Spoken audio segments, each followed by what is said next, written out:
This is K.M. Weiland, and you're listening to the 139th episode of the Wordplay Podcast.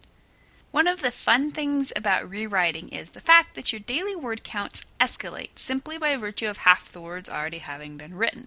I can't help an evil chuckle of glee when I check my count at the end of each day and see that I've tripled, or even quadrupled, the 800 to 1,000 words I usually call a good day. Of course, if I were honest, I would remind myself that I'm not really clocking that many words a day.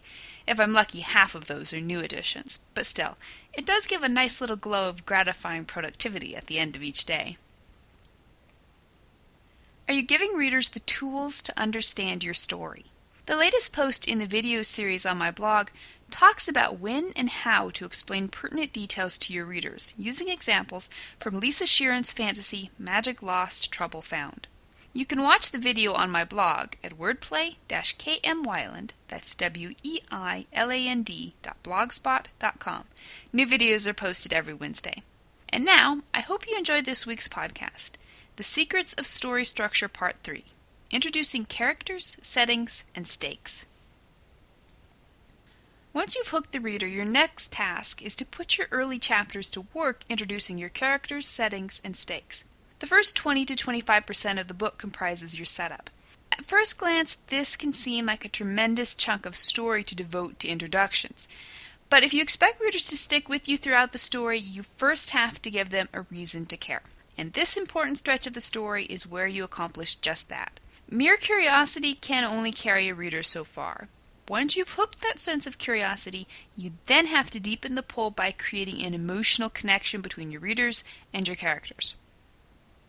These introductions are made up of far more than just the actual moment of introducing the characters and settings or explaining the stakes. The introductions themselves probably won't take more than a few scenes. After the introduction is when your task of exploring character and establishing the stakes really begins. The first quarter of the book, the first act, is the place to compile all the necessary components of your story. Anton Chekhov's famous advice that if in the first act you have hung a pistol on the wall, then in the following one it should be fired, is just as important in reverse. If you're going to have a character fire a gun later in the book, that gun should be introduced in the first act. The story you create in the following acts can only be assembled from the parts you've shown the reader in this first act. That's your first duty in this section. Your second duty is to allow readers the opportunity to learn about your characters. Who are these people? What is the essence of their personalities? What are their core beliefs? Even more particularly, what are the beliefs that will be challenged or strengthened throughout the book? If you can introduce a character in a characteristic moment, you'll be able to immediately show readers who this person is. From there, the plot builds as you deepen the stakes and set up the conflict that will come to a head in the key and inciting events. Where do the introductions belong? The introductions should ideally begin in the opening chapter. Depending on the number of characters or the complexity of your setting, you will probably want to space the introductions throughout several early scenes. The most important thing to keep in mind is the necessity of giving characters enough space in these early chapters so you can focus on developing them. This does not mean the plot needs to be slow or meandering. Every scene must be pertinent to the plot. Every scene must be a domino, moving the characters forward to the point of no return. But don't cram so much action into these early scenes that you waste your opportunity to flesh out the characters before the bullets really start flying later on. So let's examine how the authors and directors of our 4 exemplary stories took advantage of their first act. Pride and Prejudice by Jane Austen, first published in 1813.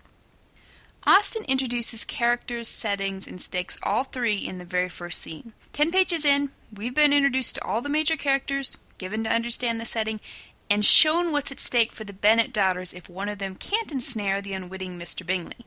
By the time we reach the first major plot point, we've gotten to know the sisters, the beauty and sweetness that will eventually win Jane a husband, the independence and strong opinions with which Lizzie drives the conflict, and the foreboding irresponsibility of the youngest daughter, Lydia, are all in place and ready for use later in the story. We've also been introduced to the Bingleys, Darcy, and Wickham. Before the first act is over, Bingley is in love with Jane, and Lizzie has made up her mind to dislike Darcy, the 2 factors that will drive the entirety of the remaining story. It's a Wonderful Life, directed by Frank Capra, first released in 1947. The first quarter of this classic movie is entirely, blatantly, and beautifully about character development. Under the guise of explaining George Bailey to novice Angel Clarence, the head honcho angels show us all the prominent moments in George Bailey's young life. We see him as a child, saving his little brother's life, losing the hearing in one ear, and preventing old Mr. Gower from accidentally poisoning a customer. We get a glimpse of him as a young man, planning his escape from crummy Bedford Falls, even as he begins to fall for the lovely Mary Hatch. By the time the inciting event strikes, we know George Bailey inside out. We've been introduced to Bedford Falls and its colorful array of denizens, and we've learned of the stakes from the mouth of George's father, who explains the importance of the Bailey Building and Loan in giving the people a haven from evil old man Potter.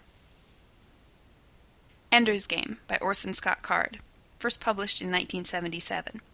Card uses his first act to establish his setting, the orbital battle school, where brilliant young children are sent to train to stave off an alien invasion.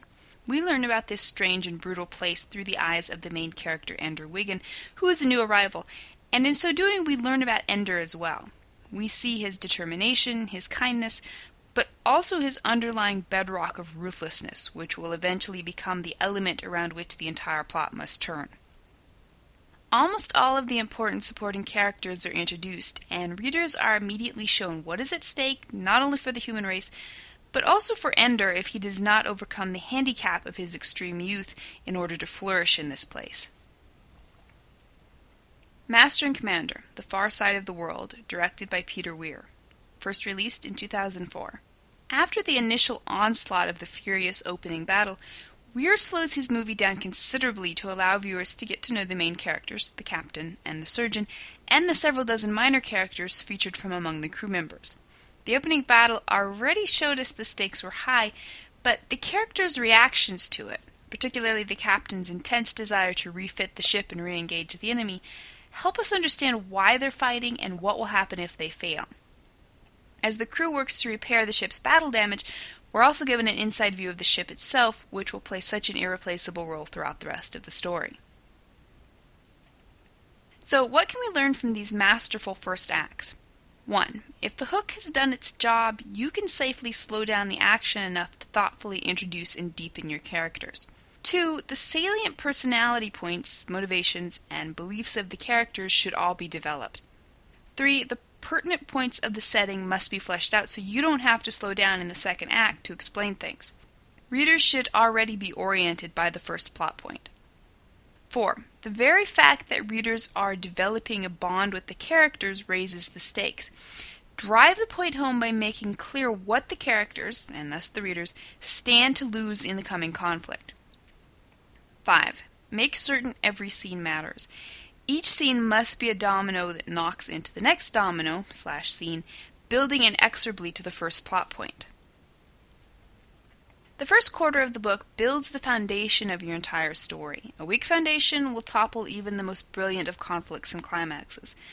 Do your homework, set up all your necessary playing pieces, and grip readers with an undeniable urge to find out what happens to your marvelous characters. Thank you for listening to the Wordplay podcast. To read a transcript of this episode, visit me on the web at wordplay-kmwyland, that's weiland.blogspot.com, and be sure to listen again next week.